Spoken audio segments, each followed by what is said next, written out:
pode causar 200 e poucos sintomas. São muitos sintomas associados. Às vezes um sintoma que você nunca vai imaginar, mas ele tem a ver com a doença celíaca. Uma dor nas costas, pode ter a ver. Uma dor de cabeça, queda de cabelo, baixa de ferro, de vitaminas, é tudo ligado. Porque quando a doença celíaca está ativa, ela causa uma lesão no intestino, né? Ela causa atrofia das vilosidades. Então você para de absorver os nutrientes. O problema é que a maioria dos médicos e até das pessoas que conhecem a doença celíaca superficialmente, elas acreditam que a pessoa que tem doença celíaca, ela tem que ser magrinha, raquítica, desnutrida. Então tem que ser aquele perfil. Então, quando eu nunca tinha ouvido falar de doença celíaca, quando a gente falou que ia casar, marcou data pra casar, eu comecei a inchar muito, engordar. Eu achava que eu tava engordando. Se inscreve aí no canal, a gente vai ter vários programas aqui. Nosso intuito é acrescentar conhecimento, virtude que nos conectam, que nos edificam. Já compartilha aí pros seus amigos, se inscreve no canal e vamos embora pro nosso papo aqui. Aí eu busquei alguns médicos e falei, olha, eu engordei 5 quilos em 3 meses. E não mudei nada na minha alimentação, faço atividade física, não tem sentido. Ah, não, é normal, mulher engorda mesmo. E foi passando, foi passando. Quando a gente casou, eu já tava num nível de inchaço que eu comecei a perder roupa que servia num dia, no outro dia já não servia mais. Mas ninguém falava assim, o que eu tinha. Era a Bárbara está engordando. Então, era esse o ponto. Hoje, olhando para trás, eu já percebo sinais que era da doença celíaca mesmo. Por exemplo, o dia que a gente casou. Eu fiz a prova do vestido na sexta-feira, a gente casou no sábado. No sábado, o vestido não queria fechar. Porque o café da tarde lá do salão foi pão. Então, hoje eu consigo ver isso. Na época, pra mim, era só alguém ajustou errado meu vestido. Entendeu? Mas eu fui descobrir a doença celíaca, a gente já tinha 1 ano de casado, né? Mais ou menos. Quase 1 ano de casado.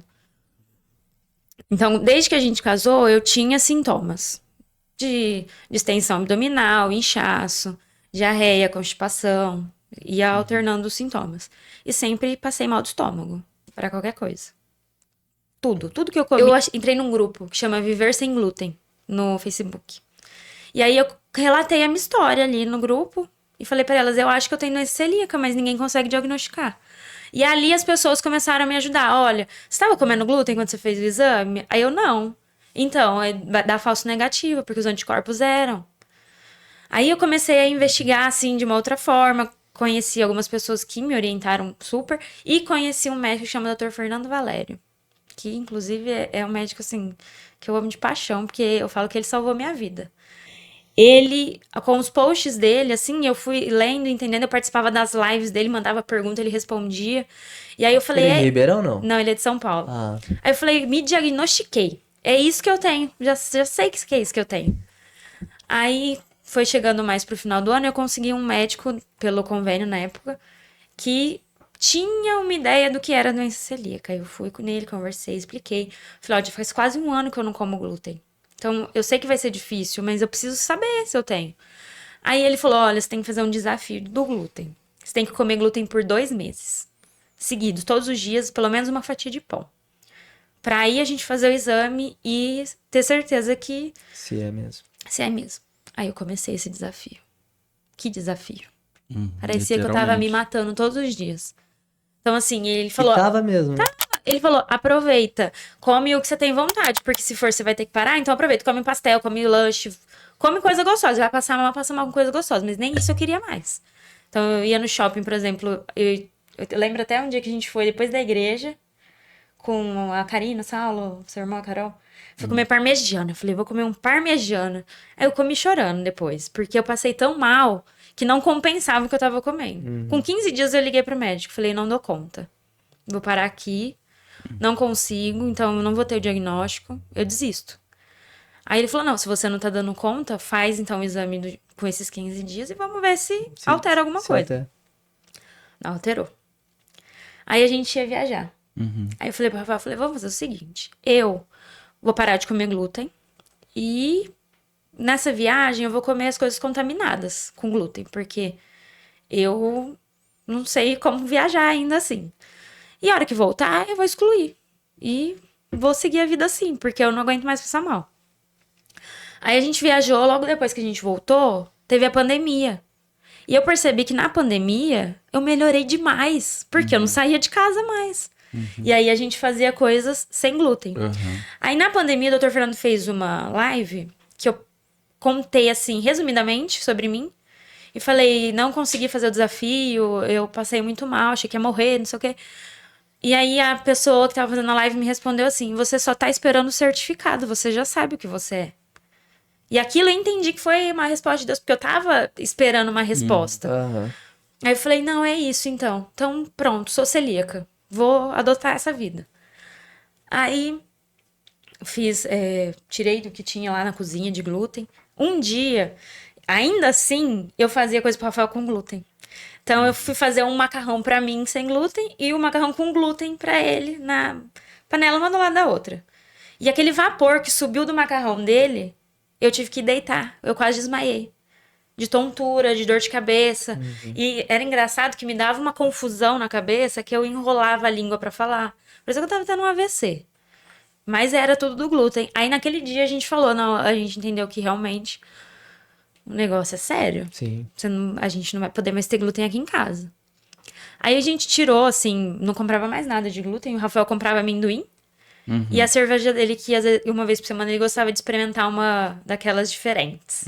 Então ele tinha isso. Mas também depois de um tempo ele mesmo entendeu que tava difícil ali e ele tirou. Não tinha mais isso em casa. Mas aí nesse ano eu falei pro Rafael, eu quero passar consulta com o Dr. Fernando. Eu vou passar com uma consulta com ele. A gente ia ter que pagar a consulta cara. Falei, mas eu acho que... Lá de São Paulo. Lá de São Paulo. E ele fazia consulta virtual. Depois da pandemia teve essa facilidade, né? Os médicos começaram a atender de forma virtual. Antes era só presencial, por isso que eu nunca tinha tentado ir nele. Sim. Aí eu passei por uma consulta com ele me pediu os exames, explicou tudo sobre doença celíaca, tudo que eu não sabia, eu descobri que eu tava fazendo tudo errado, por isso que eu ainda passava mal.